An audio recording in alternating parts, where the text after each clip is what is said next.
Hi, how are you doing? I hope you're doing great. Well, I just wanted to talk a little bit about the coronation and getting Meghan and Harry to the coronation and solving some of these disputes that just seem to be ongoing. They can't seem to be resolved. The parties are just having a hard time, and it's to be expected. You are dealing with three people: Charles, William, and Harry, who from birth have never been told no. They've always been in control. They've always seen themselves as the boss. They've always seen themselves as the decision maker. They've always been the one who has been apologized to. They are never known to give apologies. And so in a situation like this, where you have three people who are used to being the decision makers, you can only expect it's going to be very hard to find a resolution to the problem that exists in this family. I would say that in order to get the family together, I would put all three, each in a separate room with Zoom cameras, so that they are separate enough that they don't feel the negative energy coming from one another, and yet they are able to answer the questions and debate pluses and minuses separately, feeling that they have their power in the room, but they are trying to work out a deal with each other in a reasonable fashion. So the coronation is, of course, something everybody in the family would want to go to. It's honoring a family member. In this case, it's honoring the whole family, which includes Harry and Meghan. And so it's something you want to share with each other because, of course, you're the ones that are being honored. But you don't want to come and have a lot of negative feelings. That's just not the way you want to have it go down. So I would say for whoever is moderating this, they need to really look at what's being decided here and what choices they have. The coronation isn't just an honor, it's a transfer of power. It's a transfer of tons of money. It is the transfer of future, all the great things and decisions and so forth that come in the future with taking on these new roles. For the king, of course, he's going to become king, and he's going to get lots and lots and lots and lots and lots and lots and lots of money, and he's going to have tons of power. He's going to be the head of the royal family and all that goes with that. He's going to have all kinds of people under his power. He's going to be able to employ thousands of people, and he's going to be able to fire people whenever he wants. What he says goes. As for William, he's going to inherit billions of dollars. It's going to be under his power, and he's going to get a new title, and he's going to become officially the king in waiting. For Kate, she's going to gain a lot of power, and she's going to get lots of financial stuff, and she's going to be the queen in waiting.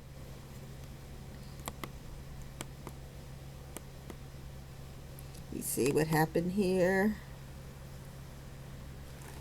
Always something happens. This computer is great, but let me see if I can get this. Somebody wants to talk to me, I guess. Okay, so for Kate, she's going to get a new title. She's going to get money. She's going to get a lot of stuff under her control. She's going to be under Camilla. Camilla is going to get a new title. Now, she was going to be queen consort. It said the king is going to elevate her to full queen. She's going to have all of the queen's jewelry, all of the feminine stuff that Queen Elizabeth had is going to be hers. Now she's going to have first choice of jewelry, and then Kate, and then anything that's left over, Meghan can dabble in. But she's going to be in control of all of that, all of those possessions. She's going to have power over the king. She's going to have power in all of the country. She's going to be known as second in charge, so to speak. So she's going to gain a lot. Now, then there's Harry. What's Harry going to the coronation for? Is he going to get a new title? A new title? No, that hasn't been promised. So that doesn't really give him an incentive to go. Is he going to inherit lots and lots and lots and lots of money? No, that hasn't been promised or said, talked to about at all. Is his wife going to gain any respect? No, in fact, they even want Meghan not to come. Stay home with the kids in California and just let Harry go to the coronation by himself, as if he's still single. So there aren't many carrots that are going to entice Harry to want to go to the coronation. He's going to be left on the outside. He's going to be ignored. He's going to be allowed to come, but don't expect any good treatment. They even want him to sit in the good seats of the observers. They don't even want him to come on the balcony. This is ridiculous. This is not the way you entice somebody to come to your coronation and to give you praise and to say they're really thrilled that you're going to be head of the country and so forth. So I think what they have to do for Harry is they have to welcome him into the family before the coronation. How do they do this? Well, they're going to have to say that they're going to stop quibbling about these titles. Harry wants his titles, and Harry has to be assured that his titles will be his for life, and there will be no more of taking away his titles, giving him titles, taking away his titles. He's going to have titles. They are his for life. No one else will quibble about them in the future. He wants to be able to wear the uniform. Now, the uniform is for working royals. Harry wants to be a working royal, but he doesn't want to do it full time. Clearly, I think Harry needs time off. I think Harry needs time to find himself outside of the royal family. You could see once he got married, Harry became much more of a male figure. He became less of the little boy in the castle who was under the control of Charles. He became much more of a man in himself. And I think that's what Harry wants. I think he's happy with that position. He is a full male adult. And so I think you need to negotiate how Harry can become a part-time working royal when he is in England. When he's outside of England, he will not be a working royal.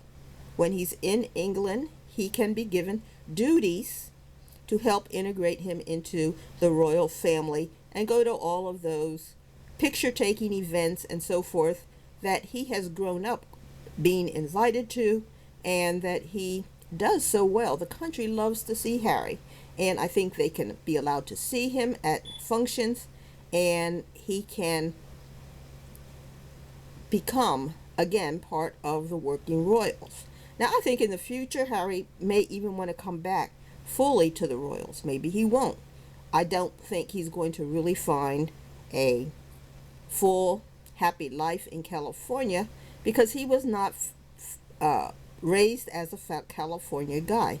And I think the more and more time he spends in California, he's going to realize the skills that he was given since birth fit better in the royal family than it does trying to find a job in the United States and particularly Southern California.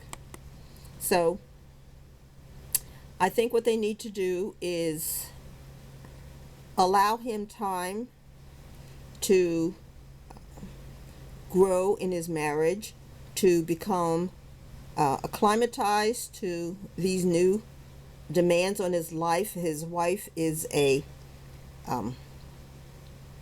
feminist, and she's taken him to things like the Ellen DeGeneres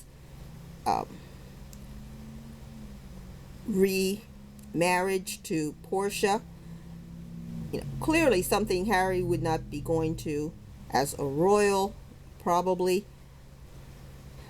She has him in a lot of women's groups. She has him out of his range. She has him involved because of her race in a lot of interracial conflicts, things he had never considered, things he had never thought about. And now he's in the middle, and this is his life. This may not be the life he really wants. He's willing to do it, and he's willing to stand up for his wife, but this is probably not what he wants. And I think the royals need to say that over time Harry will probably change, and they need to be able to give him a place at the royal table as a full family member. So first they need to decide, yes, he will have titles, they will have the Duke and Duchess titles for themselves, and they will have Prince and Princess titles for their children, which they can use when the children are in England. Those titles have absolutely no meaning in the United States. If they use them, they use them just as names, but that does not give them any privileges or rights in the United States. And in England, they would be considered whatever honors are given to the little prince and princess in England, because that's just custom. So I think those things are first step. They need to be documented that these are closed issues. What about new titles? Well, I don't know. I'm sure Harry wants a new title, just like every other member of the family is going to get. And I think they need to think up an appropriate new title for Harry and Meghan, so that when they come to England, they can enjoy whatever privileges they gain through the coronation, and they can enjoy them in England. What about money? Well, so far, there is no inclusion of Harry with any of the financial fortunes that are coming to all of the other members of the royal family, including extended family members like Princess Anne and so forth. So they need to find out how they can benefit Harry as a son of the king financially. What financial gains is he going to get as a member of the royal family and son of the king? Now, there is no rule that people in the royal family cannot use their money in part for living in foreign countries. Heaven knows Andrew came to the United States for sexual reasons for years. He was spending money from England in the United States with his living costs and on the girls that he was bringing into the sex crimes and so forth. So it doesn't mean that he can't use his financial gains from the coronation in part for his life in the United States, for his American wife. And I think that should all be very soluble. What would need to be decided is how much will he gain through a coronation, being the son of a king. Now you have to remember, William, as the firstborn, is going to get billions. Even little George is going to get money. But how much is Harry going to get? That's what they need to decide. And I think if they can't decide on that, it is going to be a point on which they will create tension in the family. Everybody gains through the coronation. We have to see that Harry and Meghan and her children have gains through the coronation too. And all family members must be warmly invited. So, the balcony. This is a big thing in England. who stands on the balcony, who doesn't stand on the balcony. In the coronation, you're honoring the king, the new king. He stands with all the other people and they're waving. So you're going to have Camilla up there. Well, she's like, almost the next prostitute. She was hanging on to the family for dear life because she wanted to be queen, and she didn't care that the king was married. Now in England, they're supposed to have great honor through the church of marriage. So Camilla totally dishonored what was going on in the church and the family, as did the king. Well, it wasn't king then, but Charles. And so those two really have already broken the rules, and I think anything is possible from there. So you're going to have Charles and Camilla standing on the balcony. Then you're going to have William and Kate. And I think Harry deserves to be right up there with his family on the balcony. And of course, that would include Meghan. Now, I don't know if they want the kids there, because the kids will be a distraction. It will be the first time that they will be seen. But I think being royal kids, I think that for future photos, as they grow up and as they identify with their royal part of the family, I think their kids should be on the balcony too. But that would, of course, be something for them to decide. They could put them, it doesn't matter where. The cameras love to focus on the kids, and they'll be focusing on George, who always has this very slightly confused look. And then they will be focusing on the little girl, who always looks like she's putting George in his place. And then there's Louis, who will be just acting up. So 2 more kids, no big deal. And I think they could put the 2 kids on the balcony for a short time for photographers. And I don't think it will take away from the coronation. It will add, because it will be new information about the 2 newest members of the royal family. Little Archie and Lilibet. And they're going to have to be seen at some time. You can't keep hiding these kids forever. Maybe they do want to hide them forever, and that's the parents' decision. Maybe they feel that in the United States the kids are safer if they're not able to be plastered all over the newspapers. And if that's their decision, that's okay.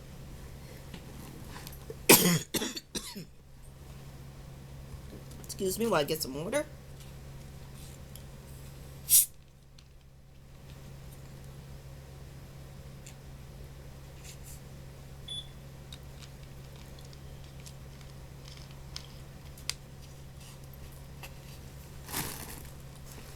So I think these are the main things initially to start off, to really get things back. You have to give each other at some point a warm and sincere hug and say these issues are not going to keep being brought up. Now Meghan, she has this side of her. She wants to be independent. She wants to write. I think that other people in the family are writers. There has to be some control as to what they write. Meghan tends to occasionally make mistakes or say things that are very controversial. So I think whenever Meghan and Harry write, they could have some kind of pact with the family that they won't write mentioning the royals or the king and Camilla or William and his family in their writings. And if they do, they should first get consent from the royal family as to what they're about to write. That can be done easily over the internet very quickly, so that they aren't making royal blunders. Meghan knows what she's talking about, and then it won't come out as a surprise to the royal family. They won't always be sitting on pins and needles thinking that Meghan and Harry are flying wild in the United States and saying all kinds of wild and crazy things.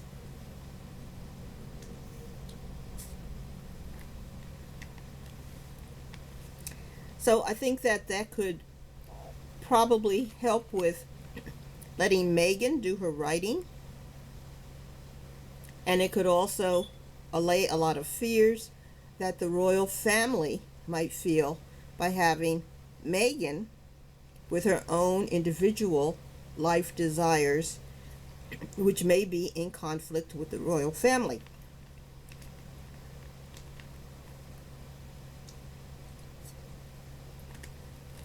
They could also have Meghan sign some sort of agreement that she won't be writing a tell-all behind the scenes novels and books and blogs and so forth. I think Meghan might just want to be do podcasts and bloggers.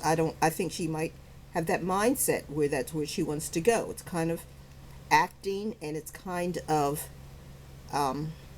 writing.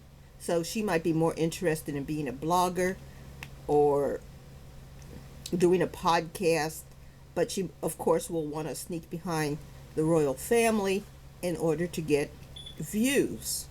So they can have some kind of agreement where Meghan won't use the royal family as her point for getting viewers. They won't be talking about the royal family on blogs and podcasts and so forth. Meghan won't be trying to trap royal families into doing her blogs and podcasts. And then she can be on her own, and the things can be cleared and approved or disapproved by the royals